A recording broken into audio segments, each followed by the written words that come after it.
सुबह से मीडिया में एक न्यूज बड़े जोरों शोरों से चल रही है कि पिछले हफ्ते भारतीय सेना ने पीपल लिबरेशन आर्मी यानी चाइनीज आर्मी के 200 सोल्जर्स को अरेस्ट करके अपनी हिरासत में ले लिया था।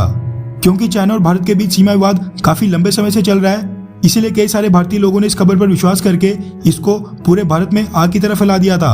और जो हमारी सुबह की वीडियो थी उस पर भी कई सारे लोग इस बारे में कमेंट कर रहे थे। ये घटना बताई जा रही है अरुणाचल प्रदेश के तवांग बॉर्डर एरिया की, जहां पर एक पेट्रोल के समय भारतीय और चीनी सेना के जवान और पेट्रोलिंग पार्टीज कुछ समय के लिए आमने सामने आ गए थे। सुबह की बात करें तो कई सारे भारतीय मीडिया हाउसेस ने अपनी हेडिंग में ये चीज प्रॉपर्ली मेंशन की थी कि भारत ने 200 चाइनीज सोल्जर्स को डिटेन किया है, यानी अपनी हिरासत में ले लिया है, क्योंकि ये चाइनीज सोल्जर्स भारत की टेरिटरी में घुसकर वहां पर अनऑक्युपाइड बंकर्स को नुकसान पहुंचाने की कोशिश कर रहे थे। यहाँ पर मैं नाम नहीं लूंगा, लेकिन लगभग भारत के सभी बड़े बड़े मीडिया हाउसेस ने सोर्सेज का हवाला देते हुए स्टोरी चलाई थी।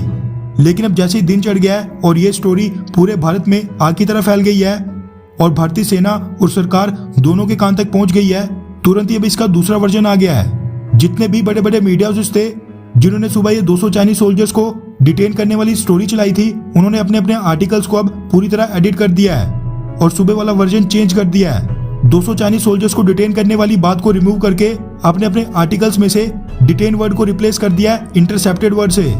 यानी 200 चाइनीज सोल्जर्स भारतीय सेना ने डिटेन नहीं इंटरसेप्ट किए थे जब वो भारतीय टेरिटरी की तरफ बढ़ रहे थे।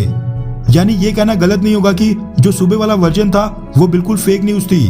लेकिन इसी बीच अब सवाल उठता है कि भारतीय सरकार ने इस बारे में क्या टिप्पणी की है। हालांकि क्योंकि ये फेक न्यूज थी इसलिए भारतीय सरकार शायद इस पर कोई आधिकारिक बयान दे, लेकिन क्योंकि इसमें किसी दूसरे देश यानी चाइना की भी इन्वॉल्वमेंट है तो शायद हो सकता है कि भारतीय सरकार इस इंसिडेंट को लेकर अपनी पोजीशन क्लैरिफाई करे। लेकिन इसी बीच भारत के एक बड़े मीडिया हाउस हिंदुस्तान टाइम्स ने सरकारी सोर्सेज के हवाले से एक रिपोर्ट छापी है और अपने आर्टिकल में बताया है कि ये जो 200 चाइनीज सोल्जर्स को अरेस्ट करने वाली घटना है इस पर सरकारी सोर्सेज ने क्या बोला है। हिंदुस्तान टाइम्स की रिपोर्ट के मुताबिक सेंट्रल गवर्नमेंट के अधिकारियों ने 200 तो छोड़ ही दो, एक भी चाइनीज सोल्जर को हिरासत में लेने से बिल्कुल नकार दिया है और न ही स्टैंड ऑफ के दौरान किसी भी तरह के स्ट्रक्चर को डिटेन यानी अपने कब्जे में लेने की बात बोली है।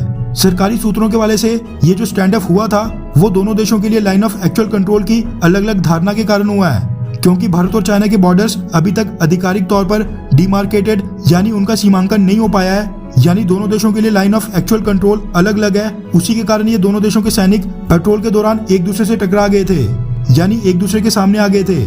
ऐसी कंडीशंस और स्टैंड ऑफ में जो आज से पहले दोनों देशों के बीच एग्रीमेंट और प्रोटोकॉल साइन हुए हैं उनके आधार पर सिचुएशन को कंट्रोल किया जाता है और इस बार भी ऐसा ही हुआ था। साथ में इस तरह का फेस ऑफ कुछ ही घंटे तक चला था और उसके बाद फिर दोनों देशों की सेनाएं अपने अपने रास्ते चले गई थी। लेकिन ये खबर सामने तब आई है जब अगले हफ्ते 12 अक्टूबर को भारतीय और चाइनीज सेना के बीच नेक्स्ट राउंड ऑफ टॉक्स शुरू होने वाली हैं। देखना अब ये होगा कि क्या चाइना की तरफ से भी इस बारे में कोई आधिकारिक बयान आता है। वैसे हम इस तरह की वीडियोस लगातार कवर करते रहते हैं। अगर आप हमारे चैनल इंडियन अफेयर्स पर पहली बार आए हैं तो फिर चैनल को सब्सक्राइब करके बेल आइकन दबाना ना भूलें। और सुबह की इस फेक न्यूज के बारे में आपकी क्या राय है नीचे कमेंट करके जरूर बताएं।